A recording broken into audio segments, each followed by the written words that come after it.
Thank you is a small word sir. Sir thank you சொல்லி முடியாது sir. கடைக்கோடி ஊனமுற்றவன் ஒருத்தன் அவன் பேசுறது என் கண்ணில் தெரியுது சார். சார் அதுக்கு நீங்க தான் காரணம்ங்கிறத இந்த வரலாறு சொல்லும் sir. Sir we love you sir.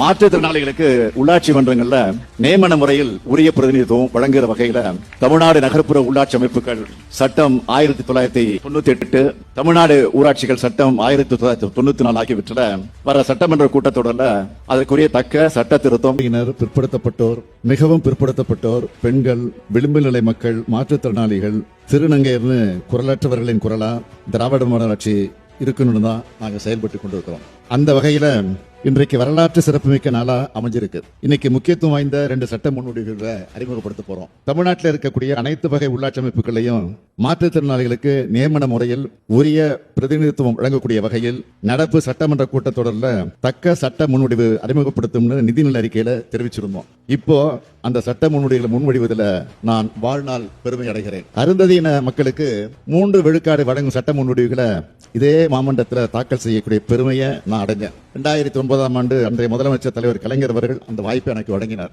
அன்னைக்கு இருந்த அதே மனநிறைவோடு நான் இன்னைக்கு உங்க முன்னாடி நிற்கிறேன். நகராட்சி நிர்வாகம் மற்றும் ஊரக வளர்ச்சித்துறை ஆகிய துறைகளுடைய சார்பாக இந்த 2 சட்ட முன்வடிவுகள் அறிமுகப்படுத்தப்பட உள்ளன.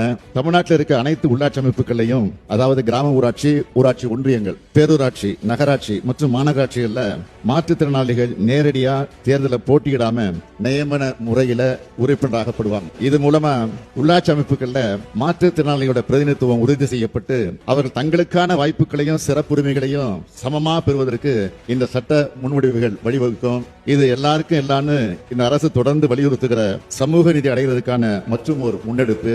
இந்த சட்ட முன்வடிவுகளின் மூலம் மாற்றுத்திறனாளிகளோட குரல் உள்ளாட்சி அமைப்புகளை ஒழிக்கிறது மட்டும் இல்லாம அவர்கள் உள்ளாட்சி நிர்வாகத்தை வழிநடத்துகிற வல்லமை பெற்றவர்களாக திகழ்வாங்க. ஒடுக்கப்பட்ட மக்களை அதிகாரம் பொருந்தியவர்களாக உயர்த்துவதும் அதிகாரத்தை பங்குள்ளவர்களாக மாற்றுவதும் தான் திராவிட இயக்கத்தினுடைய நோக்கம். அந்த அடிப்படையை கொண்டதுதான் இந்த சட்டம்.